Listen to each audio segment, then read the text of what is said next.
Hello there, I'm the Biblical Translator, so called because I like to take the Bible, scriptures in the Bible, and translate them so that they're more user-friendly, so I tend to paraphrase.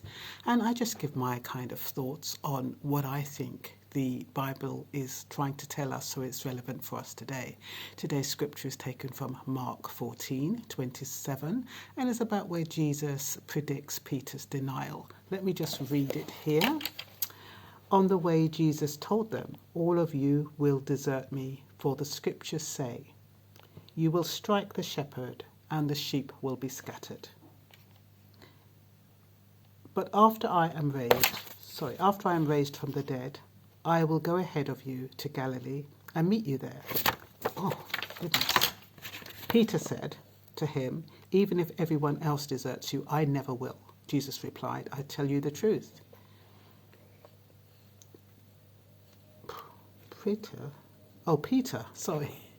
Peter, this very night, before the rooster crows twice, you will deny me 3 times, that you even know me." "No," Peter declared emphatically, "even if I have to die with you, I will never deny you." And all the others vowed the same. Thing is that Jesus knew the human condition, and he knew that fear overruled love in this particular instance, and fear often overrules love.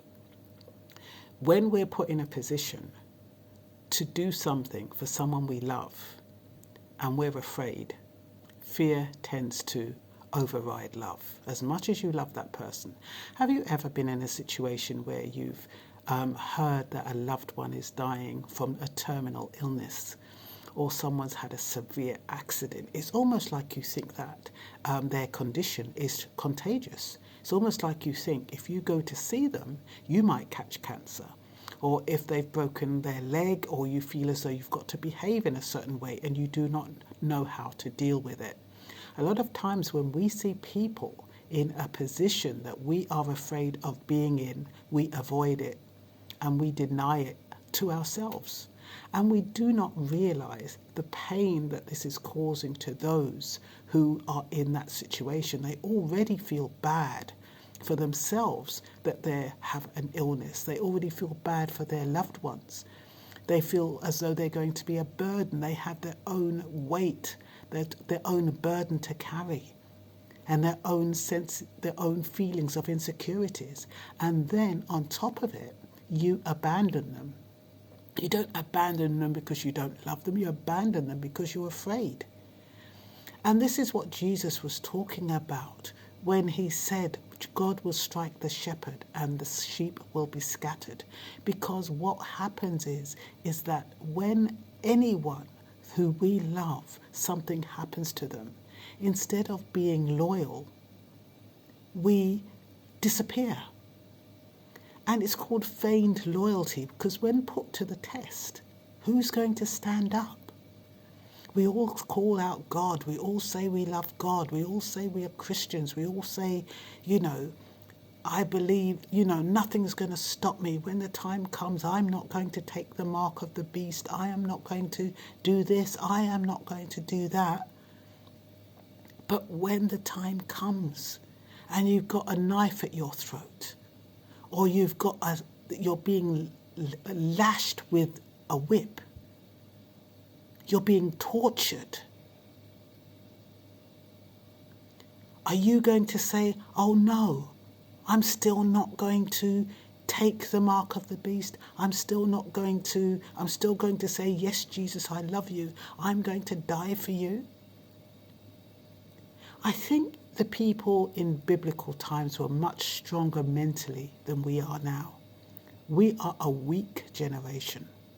And as much as we would love to stand up to God, and as much as these pastors parade up and down on the podium, claiming that their love for God, when thunder strikes, when calamity strikes, what will they do? How will they behave? Will they stand up before us and say, "Listen, I am your shepherd. I will protect you. I will take you to a safe place"?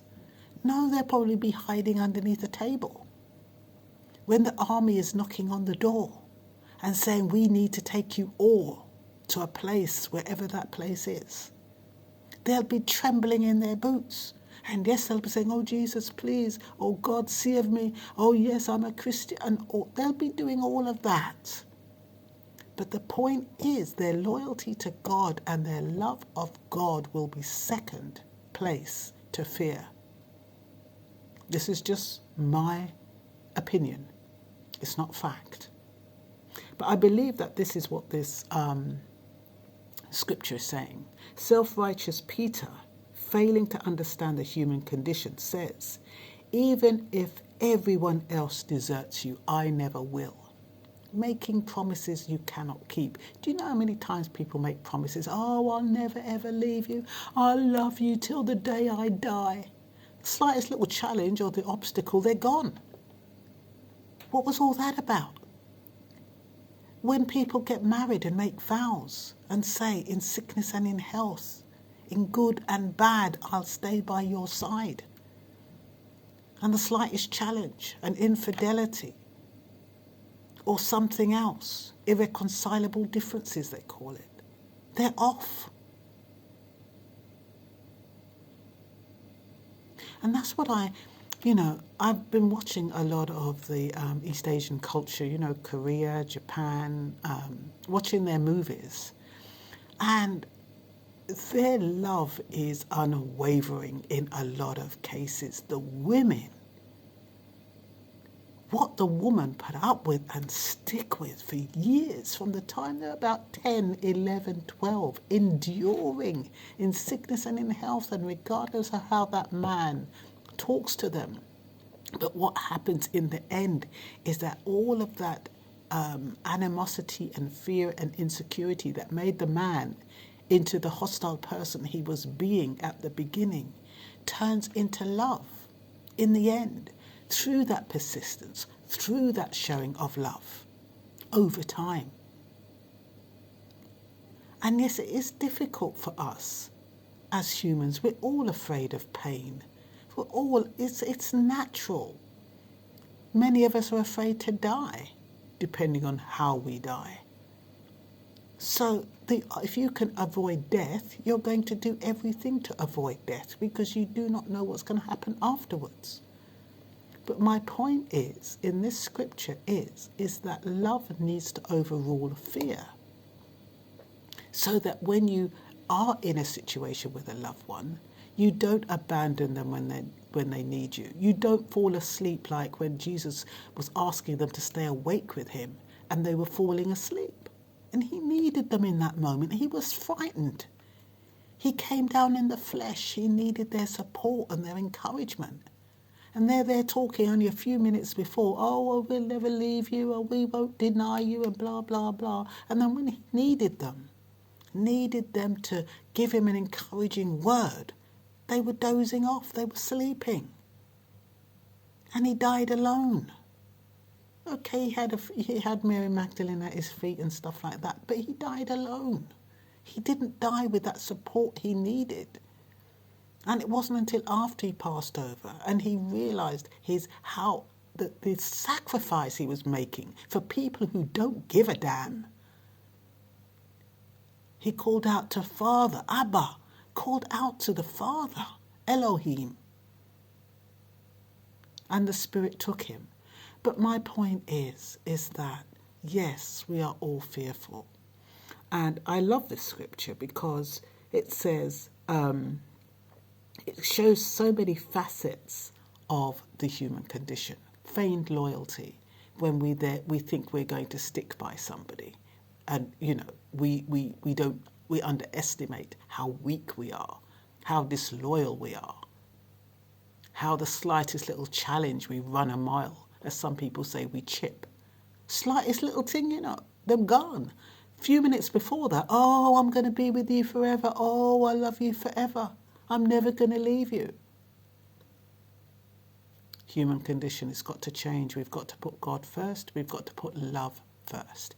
If we are to survive in this world and in this time, we have got to put love first. Love conquers all. And I'm the Biblical Translator. Thank you for listening. And if you like it,